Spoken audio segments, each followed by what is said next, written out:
47వ వచనం, 6:47 వచనం నేను చదువుతాను. లూకాసు వార్త 6వ అధ్యాయం 47వ వచనం. నా యొద్దకు వచ్చి నా మాటలు విని వాటి చొప్పున చేయు ప్రతి వాడును ఎవని పోలియుండునో మీకు తెలియజేతును. వాడు ఇల్లు కట్టవలెనని ఉండి లోతుగా బండను త్రవ్వి బండ మీద పునాది వేసిన వాని పోలి ఉండును. వరద వచ్చి ప్రవాహం ఆ ఇంటి మీద వడిగా కొట్టినను అది బాగుగా కట్టబడినందున దాని కదిలింపలేకపోయాను. అయితే దాన్ని నా మాటలు విని చేయని వాడు పునాది వేయక నేల మీద ఇల్లు కట్టిన వాని పోలి ఉండును. ప్రవాహం దాని మీద వడిగా కొట్టగానే అది కూలిపడెను. ఆ ఇంటి పాటు గొప్పదని చెప్పాను. చిన్న మాట ప్రార్థన. స్తోత్రం తండ్రి యేసయ్యా, నాతో మాట్లాడండి ప్రభు. నైనా నన్ను దర్శించండి. అలాగే నీ సంఘం, నీ స్వరక్తం ఇచ్చి సంపాదించిన నీ సంఘమును కూడా కృపతో జ్ఞాపకం చేసుకునండి. నీ మాటల చొప్పున నైనా మేము చేయడానికి మాకు శక్తి దయచేయండి, గైకొనడానికి కృప దయచేయండి. పరిశుద్ధాత్మ సహాయం ఇప్పుడే మాకు దయచేయమని కూర్చుని వింటున్న ప్రతి బిడ్డ జీవితంలో అద్భుతాలు చేయమని యేసునామములో అడుగుతున్నాము తండ్రి. ఆమేన్, ఆమేన్. పిల్లరా, ఎన్నో విషయాలను, కనీసం ఒక 10 అంశాలు ఉన్నాయి. వద్దు, ఇప్పుడు ఈ 15-20 నిమిషాల్లో చెప్పే ఒక భాగం ఏంటది? 47లో నా యొద్దకు వచ్చి నా మాటలు విని వాటి చొప్పున చేయు ప్రతివాడు. చాలు, ఆడ 3 పాయింట్లు ఉన్నాయి. దేవుని మాటలు వినాలంటే మనం ఇంటికాడ కూర్చుంటే వస్తుందా? ఏమండి చెప్పండి. ఎక్కడికి వెళ్ళాలి? వాక్యం దొరికే దగ్గరికి వెళ్ళాలి. దేవుని మందిరానికి వెళ్ళాలి. దేవుని మందిరం అనగా జీవము గల దేవుని సంఘం. ఏంటండి? జీవము గల దేవుని, అసలు దేవుడు ఎవరు? జీవము గల దేవుడు. ఆయన సంఘం కూడా ఏంటి? జీవము గల. ఏ జీవం? ఏ జీవం? నిత్య జీవం. దేవుని స్తోత్రం కలుగును గాక. మనకున్న ఈ శరీరం కొద్ది రోజులు అయిపోయినాక చచ్చిపోదు, ఆ మట్టిలో పడేస్తారు. దాని గురించి పెద్ద చింత చేయకండి. కొంతమంది ఈ మధ్య అడిగి, మేము చచ్చిపోతే మాకు భూస్థాపన కార్యక్రమాలన్నీ ఎట్లా సార్ అవి? ఏం వాడితే నీకు?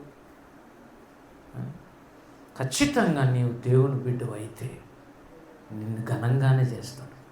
ఒకవేళ చేయకపోయినా దాని గురించి పెద్ద ఇష్యూ కాదు. లాజరు పోయి ఎక్కడ కూర్చున్నాడు? అబ్రహాము రొమ్మున కూర్చున్నాడు. దేవుని రొమ్మున యేసు కూర్చున్నట్టు యేసయ్య అబ్రహాము రొమ్మున లాజరు కూర్చున్నాడు. ఇక్కడ కుప్పతొట్లో ఆడబడి ఉంటుంది అతని శరీరం. ఎక్కడున్నాడు? ప్లాట్ఫామ్ మీద ఉన్నాడు, రోగంతో ఉన్నాడు. కుక్కలు ఆ యొక్క కురుపులను, ఏం పెద్ద స్టేటస్ అండి, ప్లాట్ఫామ్ లైఫ్. కానీ అతనికి నిత్య జీవం ఉంది. ఇక బాడీ ఏమైతే ఏమి అయినా దేవుని కృప ఉంటే నిన్ను సమాధి చేయటానికి దేవుడు ఆయనకు మైండ్ ఉంటే ఖచ్చితంగా అద్భుతంగా చేస్తాడు. మొన్న ఈ మధ్యకాలంలో కరోనా వచ్చింది. ఎన్ని వేల లక్షల మందిని ఊరికట్టు తోవడము, తగలకుండానే జేసీబీలతో పడేయడం, మట్టి వేయలేదు అంత. ఏమండి, ఎంత విలువ ఉందండి భూమి మీద నీకు, నాకు, మనకు. ఒక మా బంధు వాళ్ళ అమ్మ కరోనా వచ్చింది హైదరాబాద్లో. ఎవరు చూడడానికి కూడా పోలేదు, చచ్చిపోయిన శవం దగ్గరికి చూడడానికి కూడా పోలేదు. పోతే వాళ్ళే అడుగుతుందని భయం. ఎక్కడనో స్థలం తీసి అక్కడ జేసీబీతో తవ్వేసి రూల్ చేసి, గవర్నమెంట్ జాబ్ హోల్డర్ ఆయన, హెడ్ మిస్టర్స్ పనిచేసి కరోనా వచ్చింది. కొడుకు, భార్య, పిల్లలు వణికిపోయినారు అట్లా. ఎందుకంటే ఏం టచ్ అయినా కూడా వీళ్ళకి కూడా వస్తుంది. సమాధి పెద్ద విషయం కాదు. చనిపోయి కళ్ళు అట్లా మూసుకునింది ఆలోచన, పరలోకంలో తెలుసాలి. ధన్యుడు ఎవరండి? అతను ధన్యుడు.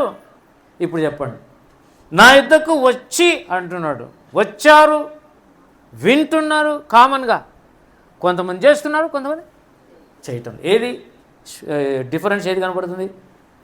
వచ్చే వాళ్ళల్లో మనం ఉండొచ్చు, వినే వాళ్ళల్లో మనం ఉండొచ్చు, కానీ బుద్ధిమంతులు చేయగలుగుతున్నారు ఆ మాటల చొప్పున. ఫూలిష్ మెంటాలిటీ, మూర్ఖపు బుద్ధిహీనులైతే దాని ప్రకారం చేయటంలా, అంతే తేడా. వింటున్నారు, వాళ్ళు కూడా వస్తున్నారు, వింటున్నారు. నువ్వెవరు, నేనెవరు?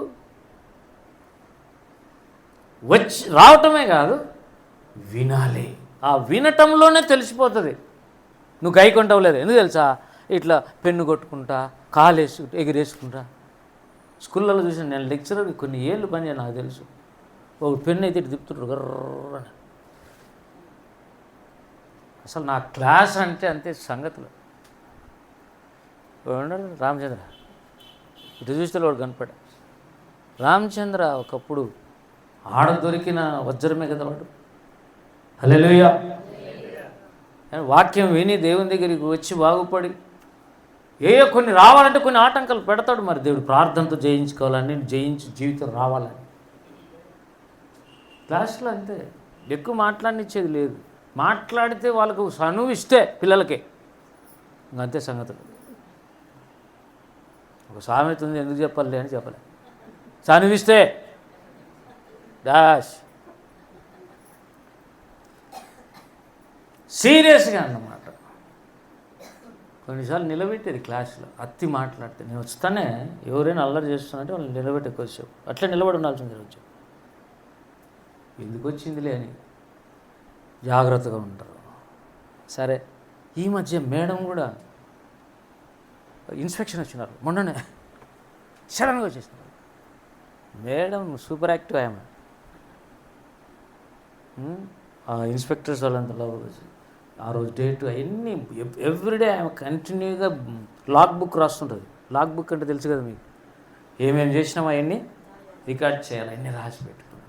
ఆయన ఇన్స్పెక్టర్ మీ ఇద్దరు చూసి, అమ్మ అప్డేట్ వాళ్ళు ఉన్నావు, మన గుడ్ జాబ్ అమ్మ, ఇంతవరకు చూడలేదు, ఇంతమంది చూస్తున్నాం. ఒక పక్క చర్చి చూసుకుంటుంది, ఒక పక్క స్కూల్ చూసుకుంటుంది, ఒక పక్క ఇంట్లో వంటలు చూసుకుంటుంది. 3 in 1 విన్నారా ఎప్పుడన్నా? అంత యాక్టివ్. అట్లా యాక్టివ్గా ఉండాలి పిల్లరా. రేపుకమ్మ ఎన్ని కడవలు పోసి పెట్టింది మనం చెప్పుకుంటుంది. 10 వంటలకు, ఒక్కొక్క వంటకు 100 కడవలు నీళ్ళు చేది చెప్పుకోవడానికే మనం. మళ్ళీ మనల్ని చూస్తేనే సూపర్ యాక్టివ్ కనపడం. ఏం బలకరిస్తే ఏమవుతుందో. కొంతమంది నేను చూసిన, నేను తిరగని సంఘం లేదు, మీకు తెలియదు.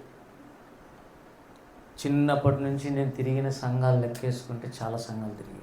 కొంతమంది మాట్లాడితే పాపం చేసినట్టు అవుతుంది అనుకుంటారని అంతే. నేను చూసినాను ఇది ఒక సంఘంలో. కనీసం 5 ఏళ్ళు పోయినా అక్కడ మాట్లాడరు వాళ్ళు ఎవరితో. ఎందుకంటే పరిశుద్ధత ఉంటుంది. మాట్లాడకుండా ఉండడం పరిశుద్ధత. కొంతమంది రంజిత్ అని ఉన్నాడు, అది పరిశుద్ధత అంటే. ఆనందిస్తాడు, జోకులు వేస్తాడు, నవ్విస్తాడు, వాక్యం చెప్తాడు. అది కూడా 100% సత్య వాక్యం చెప్తాడు. ఇప్పుడు నేను చెప్తున్నటువంటి పాయింట్ కూడా నిన్న సడన్గా టీవీ పెడతానే, జాక్ పూనెండి పెడతానే. ఇప్పుడు అనుదిన వాగ్దానం అని చెప్తాడు ఆయన, ఇంగ్లీష్లో చెప్తాడు. జాక్ పూనెన్ భక్తుడు ఇప్పుడు కూడా అట్లా కొట్టి చూడండి యూట్యూబ్లో. అద్భుతమైన వ్యక్తి. మేడం ద్వారా ఒక పిల్లోడు గాస్పల్ అని చిన్న వయసులోనే వాడు ప్రభువుని నమ్ముకున్నాడు. సిరిమండూరులో. ఎక్కడ? సిరిమండూరులో. వాడు 10th క్లాస్ అయిపోయింది, బీటెక్ అయిపోయింది. బీటెక్ అయిపోయిన తర్వాత ఏదో జాబ్ వచ్చింది చిన్నది. మరి బెంగళూరులో కొంతకాలం ఉన్నాడు. నన్ను అడిగాడు, ఎక్కడికి పోవాలి సార్ చర్చికి అంటే, నేను జాక్ పూనెన్ దగ్గర పోండి, మంచి దైవజనుడు. ఆడికి పోయినాడు. ఆడికి పోయి ఆయన అంతా ఇంగ్లీష్లోనే చెప్తారు, తెలుగు రాదు ఆయనకు. ఇంగ్లీష్లో విని విని విని వీనికి ఇంగ్లీష్ వచ్చేసింది. పల్లెటూరు పిల్లోనికి మంచి ఇంటెలిజెంట్. విరుపాపురంలో ఇంజనీర్గా జాబ్ వచ్చింది డైరెక్ట్గా. అయ్యేమంటారు ఆయన, కాంట్రాక్ట్ జాబ్స్లో వస్తాయి చూడ, senior engineer, junior engineer, assistant engineer ఉంటాయి కదా, ఇటువంటి పోస్ట్లో ఉండవచ్చు. తీసుకుని వచ్చి స్వీట్స్ బాక్స్ తీసుకుని వచ్చి మేడం దగ్గరికి, నా దగ్గరికి వచ్చి ఇచ్చి ప్రార్థన చేసి పోయి పెళ్ళి కాలే అప్పటికి. ఇంకా కొద్ది రోజులకే పెళ్ళి. ఇప్పుడు రిజైన్ చేసేదాన్ని. బాగా వినండి, యేసు ప్రభు అంటే ఒకటి కాదు చాలా జాబ్స్ వస్తాయి నీకు. ఒకటి కాదు, చాలా మల్టిపుల్ జాబ్స్ చేయాలి నువ్వు, మల్టీ టాస్క్లు చేయాలి నువ్వు. ఆ పిల్లడు సైంటిస్ట్గా వెళ్ళిపోయినాడు ఇప్పుడు. అస్సలు వెంట్రుకలు నిక్కబడుచుకునేంత అద్భుతం కాదండి అది. తర్వాత కొద్ది రోజులకు ఎవరో బంధువులు ఉన్నారని ఈడ స్కూల్ ఉంటే మల్లికార్జున స్కూల్ ఏదో నేషనల్ స్కూల్లో వాళ్ళు బారని పిలుచుకొని వచ్చినాడు. ఆ బాబు చక్కగా ఉంది, బాగుంది. నేను ప్రార్థన చేయమని చేసినాను. ఎవరు నన్ను అని అడిగితే ఒక పాస్టర్ బిడ్డ. ఆ పిల్లడు వేరే లైఫ్ అంతా టర్న్ అయ్యి ప్రభువుని నమ్ముకొని అన్ని జాబ్స్ కొట్టి మళ్ళీ ఒక చక్కటి మంచి బిడ్డను పెళ్లి చేసుకొని ఇప్పుడు వెళ్ళిపోయినాడు, సైంటిస్ట్గా ఉన్నాడు. ఒక సాక్ష్యం ఇది చెప్పాలని చెప్తున్నాను నేను. ఎన్నో జరిగాయి ఇక్కడ, బట్ యు ఆర్ లూజింగ్. పోగొట్టుకుంటున్నావు భద్రం. నీకు ఒకటి కాదు, ఎన్ని రావాలా? చాలా జాబ్స్ రావాలి, అనేక రకాల ఆశీర్వాదాలు నీ మీదకి రావాలి. దేవుని స్తోత్రం కలుగును గాక. ఆకాశపు వాకిళ్ళు విప్పి పట్టజాలని. సరే, నేను నా యొద్దకు వచ్చానే వదిలేద్దాం, ఎందుకంటే అది ఒక సబ్జెక్టు. రాకుండా ఏం వింటారు అనే దానికోసం నేను చెప్పేది. కానీ రెండోది ఏంటి? నా మాటలు ఇప్పుడు ఇప్పుడు ఇప్పుడు అసలు పాయింట్ చెప్తున్నా, త్వరగా ముగిస్తాను నేను. మత్తయి సువార్త 5వ అధ్యాయం, 6వ అధ్యాయం, 7వ అధ్యాయం, 3 అధ్యాయాలు యేసయ్య మాటలు, కొండ మీద ప్రసంగం. అది మత్తయి సువార్తలో 5వ అధ్యాయంలో ఏమండి? రండి చూడండి, తీయండి త్వరగా, ఎవరు తీసిన చదవండి. మొదటి వచ్చిన చదవండి, మత్తయి సువార్త 5. అందరు స్టాప్ చేశారు మళ్ళా. నువ్వు చదవండి, ఒక చదవండి. ఆయన ఆ జనసమూహములను చూచి కొండ ఎక్కి కూర్చుండగా ఆయన శిష్యులు ఆయన ఎద్దకు వచ్చిరి. అప్పుడు ఆయన నోరు తెరిచి ఇలాగ ఆడ ప్రసంగం స్టార్ట్ అయింది. అవునా? అంతే కదా, నోరు తెరవటం అంటే అర్థం ఏంటి? మాట్లాడడం స్టార్ట్ చేసి కొండ మీద ప్రసంగం. ఇది ద సర్మన్ ఆన్ మౌంట్ అని అద్భుత, ప్రపంచంలోనే ఫేమస్ ఇది. మత్తయి సువార్త 5వ అధ్యాయం, 6వ అధ్యాయం, 7వ అధ్యాయం. పిల్లలు ఒక పేజీ తిప్పండి. 8వ అధ్యాయంలో మొదటి వచనం చదవండి. ఆయన కొండ మీద నుండి దిగి అంటే ఎప్పుడు ఎక్కాడు? 5వ అధ్యాయంలో ఎక్కాడు. ఎప్పుడు దిగాడు? 8వ అధ్యాయంలో దిగాడు. అంటే 3 అధ్యాయాల ప్రసంగం అది. 3 అధ్యాయాల్లో యేసు ప్రభు మాట్లాడిన మాటలు అసలు సిసలైన మాట. దాంట్లోనే ఇప్పుడు ఏమంటున్నాడు? నా మాటలు విని. అంటే ఏ మాటలు ఇప్పుడు చెప్పండి? ఏ మాటలు? ఉదయ్ ఏయో సార్ అవి బసరు కూడా పోయి నాకు చెప్తాట. ఏ మాటలు? ఇక్కడే ఉంది ఆన్సర్. ఏంటి? 3 అధ్యాయాల్లో కొండ మీద ఆయన ఏ ప్రసంగాలు చేశాడు? ఫస్ట్దే ధన్యతలు కదా. ఫస్ట్ది ఏంటంటే పారాగ్రాఫ్ అంతా ధన్యతలు. చూద్దాం 5వ అధ్యాయంలో ఏమండి? 5వ అధ్యాయంలో 11వ వచనం చదవండి. నా నిమిత్తం జనులు మిమ్మును నిందించి, అది కదా, నిందించి హింసించి అబద్ధంగా చెడ్డ మాటలెల్ల పలుకున్నప్పుడు మీరు ధన్యులు. పైన చెప్పిన ధన్యతల్లో లాస్ట్ది నా నిమిత్తం అన్నాడే సార్. పైన చెప్పినవన్నీ ధన్యతలు. అది స్టార్ట్ అయింది ఆత్మ విషయమై దీనులైన వారు ధన్యులు పరలోక రాజ్యం. ఆత్మ విషయమైన పాయింట్ స్టార్ట్ చేశాడు. ఫస్ట్ మైండ్ కాదు, ఫస్ట్ శరీరం కాదు, శరీరం మనసు పక్కన. ఫస్ట్ ఏంటి? ఆత్మ. The concentration of Lord's sermon is the spiritual blessing. ఆత్మ సంబంధమైన ఆశీర్వాదాలు ఆయన ఫోకస్ చేస్తున్నాడు. అందుకే అక్కడ యోహానుతో ఏమంటాడు తెలుసా? నువ్వు ఆత్మలో వర్ధిల్లుచున్న ప్రకారమే అన్ని విషయాల్లో వర్ధిల్లుతావు. నువ్వు ప్రార్థనలో గంట పెంచి చూడు, బ్లెస్సింగ్స్ మారుతాయి. వాక్యం ఒక గంట చదివి చూడు, బ్లెస్సింగ్స్ మారుతాయి. ఇవి 2 చేయకుండా అలాగే ఉండి ఏం ప్రభు అంటే ఏం బాబు అంటాడు ఆయన. నువ్వేం చేయాలి? 100% ఆయన నీ కోసం చేశాడు, సమాప్తమైంది అన్నాడు. అంటే అర్థమేంటి? నీ కోసం దేవుడు ఇవ్వాలనుకున్న ఆశీర్వాదాలు 100% రిజర్వేషన్లో పెట్టాడు, ఇచ్చేసినట్టే. కానీ ఇంకొక భాగం ఉంది, ఏంటంటే అది నువ్వు తెచ్చుకోవాలి. మరి నువ్వు తెచ్చుకోవాలి పోయి ఏటీఎంలో, ఏమని ఏటీఎం కార్డు అన్నీ బ్యాంకులో ఏమో ఇంత డబ్బులు ఉన్నాయి, ఏటీఎం కార్డు మా లేదు. ఇప్పుడంటే 1,00,000 వచ్చినాయి డబ్బులు తీసుకోవడానికి రూట్లు. నేను నిలబడి ఉంటారు ఏటీఎం కాడ, సార్ డబ్బులు వేస్తున్నారా తీస్తున్నారా?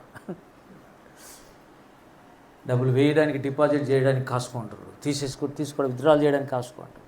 సరే, ఆశీర్వాదాలు కూడా దేవుడు సమస్తం ఏటీఎం మిషన్లో పెట్టినట్టు పెట్టి నీకు పెట్టాడు. కానీ తీసుకోవడానికి కొంత ప్రాసెస్ ఉంది.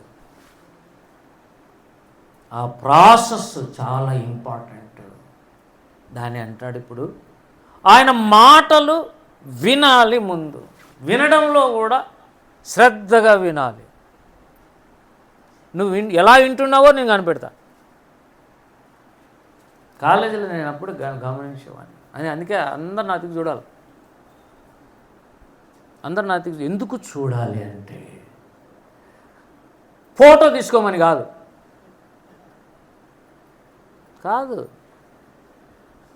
నీకు శ్రద్ధ ఉందా లేదా కనిపెట్టడానికి.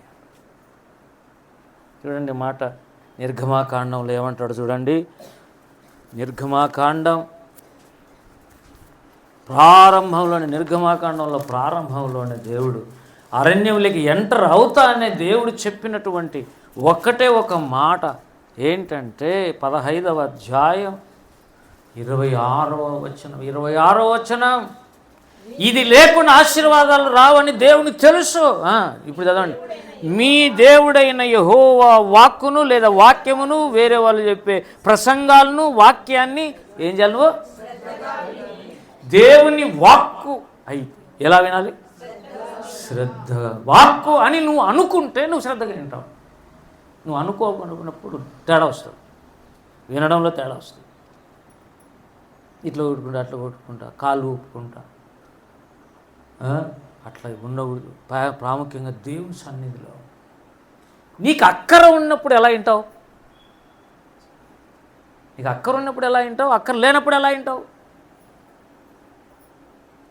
ఇప్పుడు దేవుని దగ్గరికి వచ్చి, యేసుప్రభు దగ్గరికి వచ్చింది పాపాత్మురాలైన స్త్రీ. యేసుప్రభు వినడానికి మీరు చెప్పండి. యేసుప్రభు పోడు. ఇప్పుడు అక్కర ఎవరిది? యేసుప్రభు సీమోన్ ఇంట్లో ఉన్నాడు అంటే అర్థమైంది, ఆ నుంచి దిగి వచ్చినాడు నీకోసం. ఇప్పుడు కనీసం నువ్వు ఈ నుంచి ఇటుకైనా రావద్దు. అక్కడి నుంచి భూమి మీదకి దిగి వచ్చిన దేవుని కుమారుడు చాలు ఆయన వచ్చిన పని. ఇక నువ్వు ఆయన్ను వెదకాలి. వెదకుడి మీకు ఈవను నాకు నెమ్మది లేదు, సమాధానం కావాలి, ఎలా అని ఆలోచన చేసి పాపాత్మురాలు. ఆయన పేరు కూడా రాయడానికి దేవుడు ఒప్పుకోలేదు. ఎందుకు తెలుసా? ఆయన పేరు చెప్తే నేను కాదులే అనుకుంటారు. పాపాత్మురాలని రాసినామనుకో, పాపం చేస్తున్న ప్రతి ఒక్కరు కూడా ఏమో నాకు సరిపోతుంది అనుకుంటారు. హల్లెలూయా. పాపం చేసిన ఈ సీమోను కూడా ఏమంటాడు లూకా 5లో, నేను పాపాత్ముడను, నన్ను విడిచిపో అన్నాడు. పేతురే. ఎవరెవరు పాపాత్ములని అనుకుంటారో వాళ్ళు దేవుని దగ్గరికి వస్తారు. దేవుని స్తోత్రం కలుగును గాక. ఏమంటే పాపాలు చేసి పాపాత్మురాలని అని అనుకల భ్రమలో మనం అనుకుంటే, మరి సీమోన్ అసలు చిన్నప్పటి నుంచి నేను నిషిద్ధమైంది తినలేదన్నాడు. అంత హోలిస్టిక్గా పెరిగాడు, అంత పరిశుద్ధంగా బ్రతికిన వ్యక్తి. కానీ ఏమంటున్నాడు లూకా 5లో చూడండి. లూకా 5లో ఏమన్నాడు చదవండి, తీయండి, చదువున్నాయి. సీమోను పేతురు అది చూచి యేసు మోకాళ్ళ ఎదుట సాగిలపడి, ప్రభువా నన్ను విడిచిపొమ్మును,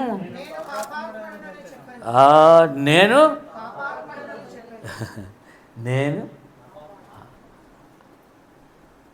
ఆ మాట రావాలంటే ఏదో నీ లోపల దేవుడు కార్యం చేసి ఉండాలి, లేకుంటే అంత ఈజీ ఒప్పుకోవు. మీరు చెప్పండి, అప్పటికే సీమోను పేతుకి రక్షణ ఉందా లేదా? తెలియదు కదా? ఉంది. ఆంధ్రయ్య పిలుచుకొని వస్తానే చూసి చెప్పాడు యేసుప్రభు, యోహాను కుమారుడైన సీమోను, నువ్వు కేఫా అనబడతావు. ఫస్ట్లో చూస్తానే చెప్పేశాడు, నువ్వు భవిష్యత్ అంతా ఇది నీది. భవిష్యత్తులో నువ్వు ఎలా ఉంటావు? కేఫా అంటే రాయి, రాయిలాగా స్థిరంగా నా కొరకు సాక్షిగా ఉంటావు.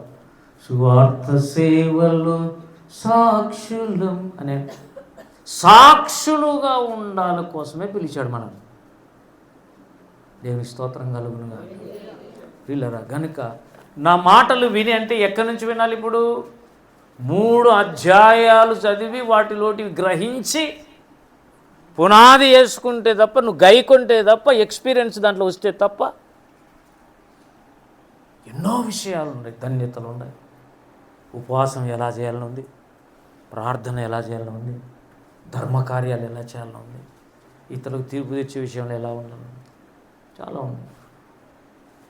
ఇంటికి పోయి మీరు చేయాల్సిన హోమ్ నాకు పలికే రాదు, అది హోంవర్క్ చేయాలి. 3 అధ్యాయాల్లో యేసు ఏ సబ్జెక్టులు మాట్లాడాడు, ఆ సబ్జెక్టులు కన్నా నీవు బాగా శ్రద్ధగా చదివి విని వాటిని గైకొనటం ప్రాక్టీస్ చేస్తే, సాధన చేస్తే, దేవభక్తి విషయంలో తిమోతి నీకు నీవే. ఒకడు చదివినట్టు ఇంకోటి చదివాడు క్లాస్లో.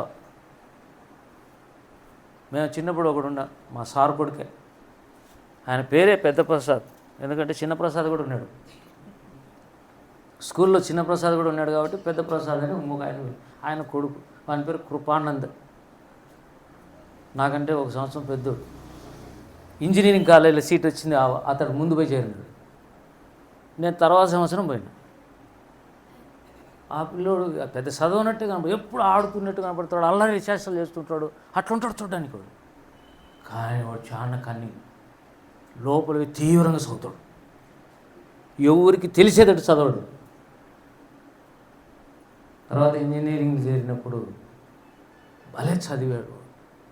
సార్ కొడుకు, 2 కొడుకులు 1 కూతురు, 3కి గవర్నమెంట్ జాబ్స్ వచ్చేసింది. బీటెక్ అయిపోవడం ఆలస్యం, ఇది 3కి జాబ్స్ వచ్చింది. అందరూ ఎలక్ట్రికల్ ఇంజనీర్. ఒక పాప అయితే కానీ కూతురుకు electrical engineer AE post direct, ఇతనికి పోస్ట్ వచ్చేసింది. ఎవరు చెప్పాడు కానీ రాత్రింబవళ్ళు ఎవరికి తెలియకుండా చదువుతాడు.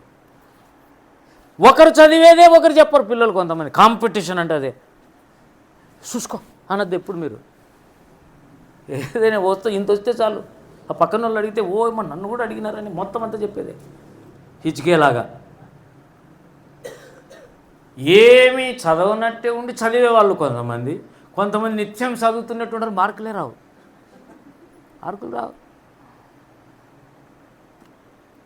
పిల్లలు కాబట్టి డిఫరెంట్ టైప్స్ ఉంటారు స్టూడెంట్స్లో. కాబట్టి మందిరంలో కూడా దేవుని సంబంధించిన శిష్యులు ఒక్కొక్క లైన్లో ఉంటారు. ఒక్కొక్క మెంటాలిటీ వేరు, ఒక్కొక్కరు ఒక్కొక్క రకంగా అనుకుంటారు. పాస్టర్ను, సార్ని ఏమన్నా, టీచర్ని ఏమనుకుంటారు, ఒక్కొక్కరు ఒక్కొక్క లైన్లో వాళ్ళ యొక్క జ్ఞానాన్ని బట్టి. కాబట్టి ఏం చేయాలి, నువ్వు హోంవర్క్ చేసి నువ్వు కొద్దిగా ప్రయాసపడి లోపలికి తవ్వాలి. ఇప్పుడు చెప్పండి, పునాది వేయాలంటే ముందేం చేయమని లోపలికి తవ్వాలి. అది నీ పని, నువ్వు ఎంతగా కష్టపడుతున్నావు అది నీ పని. ఇంటికి పోతానే అమ్మాయి ఆదివారం అయిపోయింది అనుకోవద్దు. ఆదివారం అంతా శనివారం వరకు సాగుతూనే ఉండాలి, అది భక్తి. నువ్వు వినిందానికి గుర్తది. హల్లెలూయా, హల్లెలూయా. అందుకే చెప్తారు, ఈ 3 అధ్యాయాలను మీరు బాగా చదవండి. తెలుగులో 10 సార్లు చదవండి, ఇంగ్లీష్లో 10 సార్లు చదవండి. ఇంగ్లీష్ కూడా వస్తుంది దాంతోపాటు. బాగా ధ్యానం చేయండి. ఇప్పుడు ఇక్కడ చెప్పిన భాషలో 3 పాయింట్లు ఉన్నాయి. అవి ఒకసారి ఎప్పుడైనా చెప్తాను నేను. కాదు, మొత్తం మీద ఏమేమి చెప్పాడో ఆ పాయింట్లు మీరు రాయండి, ఎన్ని ఉంటాయో. సపోజ్ ఫస్ట్ ధన్యతలు అన్నాడు కదా. ఎవడు ధన్యుడు? ఇక్కడ లేనే లేదు అసలు. 32 కీర్తనలో 1వ అధ్యాయంలో ఉంది, 1వ వచనంలో ఉంది. తన అతిక్రమములకు తన పాపములకు ప్రాయశ్చిత్తము నొందినవాడు ఆడు. తన జీవితము జన్మ పాపమంతా కడుక్కున్నోడు ధన్యుడు. స్టార్ట్. కడుక్కున్నాడు, దేవుడు కడిగాడంటే అతను ఎవరు? ఇప్పుడు ఫస్ట్ రండి, ఆత్మ విషయంలో దీనుడు. దేవుడి స్తోత్రం కలుగునుగా. కొంతమంది చూడడానికి క్రూరంగా అట్లా ఇట్లా కనపడతారు, కానీ హృదయంలో చాలా దీనత్వం ఉంటుంది చెప్పలేం. దేవుడి స్తోత్రం కలుగును గాక. కాబట్టి ఆత్మ విషయంలోనూ దీనులైన వారు ధన్యులు, పరలోక రాజ్యం అందరికీ ఇస్తాడు. పరలోక రాజ్యం మీరు చెప్పండి. లూసిఫర్ను ఆడ తంతే పాతాళంలో మూలలో పోయి పడినాడు. దేవుడు అనుకుంటే ఎప్పుడు క్షమిస్తాడు అనుకోవద్దు. వాడు, వాని సామ్రాజ్యం, వాని అనుచరులు, కోట్ల మంది ఫాలన్ ఏంజల్స్ వాడు కలిసి ఎక్కడ పడినారు? పాతాళం ఎక్కడుంది? అదేలే క్రింద అంటే ఏ కింద క్రింద అంటే భూమి క్రింది భాగాలంటే భూమి నుండే పోవాలి లోపలికి, పాతాళానికి, త్రూ ద ఎర్త్. అంటే భూమికి ఉన్న ఆత్మ అని ఓఫీరన్న చెప్పాడు. ఆత్మల లోకం అది. ఇప్పుడు నా శరీరం ఇది, నా ఆత్మ ఏడుంది ఎవరికి తెలుస్తుంది? లోపల ఉంది. ఇప్పుడు చెప్పండి, సాతాను దేవుడు పాతాళంలో విసిరివేసినప్పుడు భూమిని తాకి లోపలికి వెళ్ళిపోయాడు వాడు. అంటే ఇప్పుడు ఎవరైనా నా హృదయంలోకి దేవుని ఆత్మ రావాలంటే బాడీని టచ్ అయ్యి రావాలి. హల్లెలూయా. దేవుని ఆత్మ నీ హృదయం ముందు నీ బాడీ మీదకి కూడా వస్తుంది. అసలు కొన్నిసార్లు విచిత్రమైన తాకిడి, ఆత్మ తాకుతున్నాడు అనేది తెలిసిపోతుంది. పరిశుద్ధాత్మ దేవుడు దర్శిస్తున్నాడని తెలిసిపోయి బాడీకి లోపలికి దేవుని ఆత్మ వెళ్ళిపోతుంది. అట్లనే సాతాను అనే అనుచరులను దేవుడు పాతాళంలో వేసినప్పుడు భూమిని తాకే పోయాడు వాడు గనుక, బాగా వినండి, భూమి శూన్యముగాను నిరాకారంగా మారిపోయింది. సైతాను వాని రాజ్యం, అంధకార రాజ్యం అంతా ఒక్కటేసారి లోపల ఆడ పడేస్తే, ఒక మూలకు త్రోసేస్తే భూమి గుండా పోయినాడు కనుకని భూమి ఏమైంది? చాలా అందంగా చేసిన ఈ భూమిని దేవుడు వాడిని పడేసేటప్పుడు, దాని గుండా పోయినప్పుడు నిరాకారం, శూన్యమైపోయింది. ఏదైనా బ్లాస్ట్ చేసేటప్పుడు, ఇల్లు పడగొట్టాలనుకున్నప్పుడు ఎలా ఉంటుంది ఇల్లు? ఓ పద్ధతి ప్రకారం పగలగొడతారా? ఇక అంతే గజిబిజి అయిపోతుంది. భూమి నిరాకారంగా శూన్యంగా అయిపోయింది. దాని మీదకి ఏమొచ్చినాయి? మొత్తం టోటల్ నీళ్ళు వచ్చేసాయి, సముద్రాలు. భూమి లేదు, లోపలికి పోయింది. అంటే ఏమైంది అర్థం? తొక్కబడింది, దేవుడి కోపంతో తొక్కినట్టు. అయితే ఆశ్చర్యం పిల్లరా, మళ్ళా దేవుడు దాని పరిశుద్ధాత్మ దేవుడు ఆ నీళ్ళ మీద, మహాజలముల మీద అల్లాడుతుంది. అది ఏమంటాం దాన్ని? పొదుగుట. కోడి గుడ్లు పెట్టినప్పుడు ఏం చేశారు? పొదగడానికి ఇంత డ్యూరేషన్ టైం ఉంటుంది, అంతవరకు ఆడ కూర్చుంటుంది. దాన్ని ఏమైనా పోయి అన్నావా ఇక తరంతో మూలుగటం. పరిశుద్ధాత్మ దేవుడు భూమిని అట్లా చేసినప్పుడు, నిరాకారమైనప్పుడు, శూన్యమైపోయినప్పుడు బాధపడ్డాడు. సరే, అది వేరే విషయం ప్రియులారా.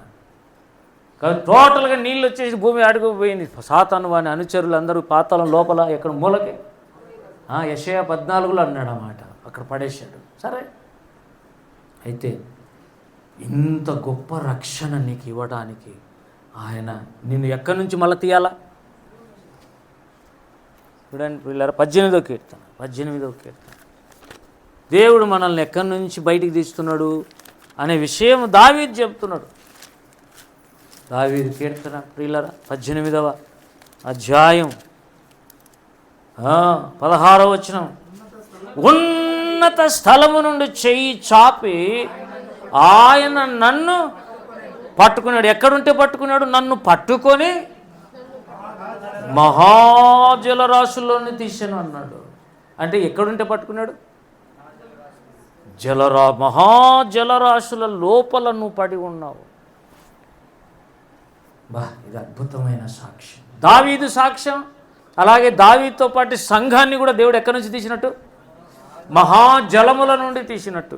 ఇప్పుడు నిన్ను నన్ను ఈ లోకం అనే జలములు, సముద్రం అంటే ఏంటి? అన్ని జనులకు పోలిక. ఈ లోకములో నుండి నిన్ను ప్రత్యేకపరిచాడు. దేవుని స్తోత్రం. కలిసిపోవాకు వాళ్ళతో. నమ్మి బాప్తిజం పొందినాక కూడా ఇంకా మాటలు మళ్ళీ అబద్ధాలే, మళ్ళీ అన్నీ మోసాలే, అన్నీ అయ్యే, మళ్ళా ప్రార్థన లేదు, మళ్ళీ దేవుడు అంటే పశ్చాత్తాపం పొందినప్పుడు బాగా ఏదో ఏడ్చినట్టు యాక్షన్ చేసేవి, మళ్ళీ బాయ ఏంటి ఇది అంటే దేవుని కార్యము ఎక్కడి నుంచి చేశాడు చూడు. నిన్ను తీయడానికే ఆయన మహా జలరాశుల్లో చేయి పెట్టాడంటే మనము పునాది వేసుకోవాలంటే కూడా లోతుకు త్రవ్వాలి. దేవుని స్తోత్రం కలుగునుగా. డిగ్ డీప్లీ అన్నాడు జాక్ పూనెన్ గారు. నేను చెప్పిన కదా పదం, జాక్ పూనెన్ నిన్న చెప్పేటప్పుడు ఆయన గొప్ప దైవజనుడు, ఇప్పుడు 80 పైన ఉంటాయి. ఆయన షిప్ యార్డ్లో పనిచేసినాడు కొచ్చిన్లో. క్యాప్టెన్గా జాబ్ వదిలేసి, తన భార్య డాక్టర్, ఆమె జాబ్ వదిలేసి ఇద్దరు బెంగళూరుకి వచ్చి సేవ చేసి 4 కొడుకులు ఆయన. 4 కొడుకులు దేవుని సేవకులే. ఒక్కరికి సరిగ్గా తెలుగు రాదు. తెలుగు అసలు ఆయన తెలుగు అయినే కాదు. ఆయన ఢిల్లీలో పుట్టి పెరిగాడు, తర్వాత కొచ్చిన్లో జాబ్ చేశాడు, బెంగళూరులో సేవ చేస్తున్నాడు. ఆయన అన్నాడు, వీళ్ళరా లోతుకు తవ్వి బండ మీద పునాది వేసుకునే వాళ్ళే రేపు రాకడలో ఎత్తబడతారు. మిగతా ఎక్స్పెక్ట్ చేయొద్దండి ఉంటారని అంటున్నాడు. నమ్మి బాప్తిజం పొంది అంత అయిపోయింది అనుకుంటే దానికి కాదు, స్టార్టింగ్ అది. ఏంటది? స్టార్టింగ్ బైబిల్ చదవటం ప్రారంభం. దేవుడు ప్రభా నీతి దీంట్లోనే ఉంది కదా, నీతి విషయమై ఆకలి దప్పులు గలవారు చదువు. అది ఆయన్నే అది మూసేసినారు అప్పుడే. చదువు శాంతి, ఎక్కడ చూస్తుండవు? చదువు. నీతి కొరకు ఆకలి దప్పులు గలవారు. అదే నేను చెప్పేది. అందుకే నేను ఐఎమ్ అబ్జర్వింగ్ ఎవ్రీథింగ్. తిప్పుతున్నావు, మళ్ళీ తిప్పాలి, మళ్ళీ ఆడికి రావాలి. ఒక ఎర్ర దారంలా అట్లా పెట్టుకున్నాడు. 5వ అధ్యాయంలో పెట్టుకొని ఇప్పుడు మీరు ప్రారంభించండి. పిల్లరా, ధన్యతలు అనేవి చూడు, అవి అనేకము కాదు. బాగా వినండి, అవే అనేకము కాదు. నమ్మి బాప్తిసం పొంది తమ అతిక్రమాలకు పరిహారం నొందిన వాడు ఫలించే స్టేజెస్ అవి. ఒక్కడే ఆత్మ విషయంలో దీనంగా ఉంటాడు. రెండవది ఏంటి? రెండవది చదవండి. దుఃఖపడతా దేని విషయంలో? మళ్ళీ నెక్స్ట్ సాత్వికులు ధన్యులు. ఇక్కడికి రా, లూకా సువార్త 6వ అధ్యాయంలోకి వచ్చి 20 వచ్చింది చదవండి. ఎవరైనా త్వరగా, నేను ముగిస్తున్నా ప్రియులారా, 5 నిమిషాలు ఎక్కువైపోయింది. అంతటా ఆయన తన శిష్యుల తట్టు పారచూసి ఇట్లా, నన్ను బీదలైన మీరు ధన్యులు. ఇప్పుడు నాకు ఇది అర్థం కాలేదనుకో, మత్తయి సువార్తలోకి చూస్తే ఆత్మ విషయములో దీనులను ఏమంటారు? బీదలు అంటారు. హల్లెలూయా. కాబట్టి అది ఇది రెండు పెట్టుకోకపోతే మనకు అర్థం కాదు. నెక్స్ట్ ఏమన్నాడు? ఆకలి కొనుచున్న మీరు. అంటే ఏ విషయంలో ఆకలి దప్పికలు? నీతి విషయంలో ఆకలి దప్పులు గలవారు తృప్తిపరచబడతారని ఈడు రాశాడు. కాబట్టి మనం మత్తయి సువార్త చదవము, లూకా సువార్త చదవము, ఇహ సువార్త లేదు. మళ్ళా సువార్త సేవల్లో సాక్షి చదవాలి, ప్రార్థించాలి. ఒక్కొక్క విషయం స్టెప్ ఎక్కుతా. వాళ్ళు ఆత్మ విషయంలో దీనులు, దుఃఖపడేవారు ధన్యులు, సాత్వికులు వాళ్ళు భూలోకమును స్వతంత్రించుకుంటారు. అంటే సాత్వికం అనేది కానీ నీకు వస్తే, నువ్వు ప్రశాంతమైన వాతావరణంలోకి నువ్వు వస్తే, అది రావాలంటే కూడా సాత్వికుడును నేను దీనుడును కనుక నీ కాడి ఎత్తుకుని నాయద్దా ఆడివే నేర్చుకొచ్చుకోవాలా. సాత్వికము కానీ మనకు వస్తే, ఏంటి సాత్వికం అంటే ఈ మాట చెప్పి నేను ముగిస్తున్నాను. చెప్పడం చాలా ఉంది కానీ సాత్వికం అంటే చేసే శక్తి ఉండి కూడా ఏమి చేయకుండా నిన్ను ప్రేమించడం. యేసు ప్రభుకి ఎంత శక్తి ఉంది శిలువలో, ఏం చేతగానోని మాదిరిగా చనిపోయాడు. కానీ ఆయన సృష్టికర్త, సకలము చేయగలడు. కానీ నీకోసం నా కోసం యజ్ఞం చేయడానికి ఏమి చేయటం లేదు. దాని పేరే సాత్వికం. మోషే సాత్వికుడు, అన్ని సకల విద్యలు తెలుసు, కానీ ఇశ్రాయేలును ప్రేమించాడు. అందుకే దేవుని ఇంట్లో సాత్వికుడు. సాత్వికులు ధన్యులు వాళ్ళు ఏమవుతారు? ఫస్ట్ది మనం ఎప్పుడు నేర్చుకుంటామో రెండోది ఆటోమేటిక్గా వస్తుంది. ఏంటది? భూలోకమును. అమ్మో, అంత ఈజీగా నీకు భూమి ఇస్తాడే? నీకు భూమి ఇచ్చా, నాకు భూమి ఇచ్చా, 2 భూములు ఆడుండయి. ఇక్కడున్న భూమి కాదది, కొత్త ఆకాశం కొత్త భూమిలో ఎక్కడికో పోతుంది సబ్జెక్ట్. కాబట్టి ధన్యతలు అనేది రక్తముతో కడగబడిన విశ్వాసి ఫలించే స్టెప్పులు అవన్నీ. ఆ ఒక్కడు నిజంగా మారు మనసు పొందినోడైతే అన్నీ వస్తాయి. అందుకే ఏమంటారు లాస్ట్కి వచ్చిన తర్వాత, ఆత్మ విషయంలో దీనులైన వారు ధన్యులు, పరలోక రాజ్యం. లాస్ట్ చదవండి, పరలోక రాజ్యం వాళ్ళది కూడా. అది కాదు, నీతి నిమిత్తం. మీరు చెప్పండి ఇప్పుడు. ఆత్మ విషయంలో దీనులుగా ఉన్నోళ్ళు ధన్యులా, నీతి నిమిత్తం హింసించబడే వాళ్ళు ధన్యులు. ఏంది ఇది కన్ఫ్యూజను? పరలోక రాజ్యం వారిది అంటే ఎవరిది? ఆత్మ విషయంలో దీనులైన వాడే ఎదిగి ఎదిగి ఎదిగి ప్రార్థనలు చేసి భక్తి కట్టుకుని తిమోతిలాగా దేవభక్తి సాధకులై జ్ఞానేంద్రియాలు సాధకం చేసి లాస్ట్కి వచ్చి తల్లికే నీతి నిమిత్తం ఆకలి కొని, ఫస్ట్లోనే నీతి నిమిత్తమై ఆకలి దప్పులు కలిగిన వాడై తృప్తిపరచబడిన జీవితంలోకి వచ్చిన తర్వాత చాలా కాలానికి నీతి నిమిత్తం హింసించబడడం కూడా ధన్యతగా భావిస్తాడు. నీతి కొరకు కొన్నిసార్లు తిడతారు, బూతులు తిడతారు కొన్నిసార్లు. నువ్వు సేవ మనం అనుకుంటున్నాం ఏదో పెద్దగా కాదు. కొన్నిసార్లు నిన్ను అందరి ముందు నిలబెట్టి దేవుడు తిట్టిస్తాడు కూడా, అవమానం అయిపోతుంది. అయినా యేసయ్య కోసంలే అని మురిసిపోయే వాళ్ళే భక్తులు. చాలా మెసేజ్ కొండ మీద ప్రసంగంలో ఉంది. మీరు ఎంతమంది ఎన్ని పాయింట్లు రాసుకొస్తారో చూస్తా. దీనికి కూడా డిసెంబర్ లాస్ట్ వరకు టైం మీకు. ఆ రోజు దీనికి స్పెషల్ గిఫ్ట్. హల్లెలూయా. ఈ 3 అధ్యాయాలు బాగా చదవండి. 3 అధ్యాయాలు ఎంతసేపు సార్? 3 నిమిషాలు చదువుతాను. చదువు, కానీ ఆ విషయాలు రాయాలంటే 3 నిమిషాలు సరిపోదు.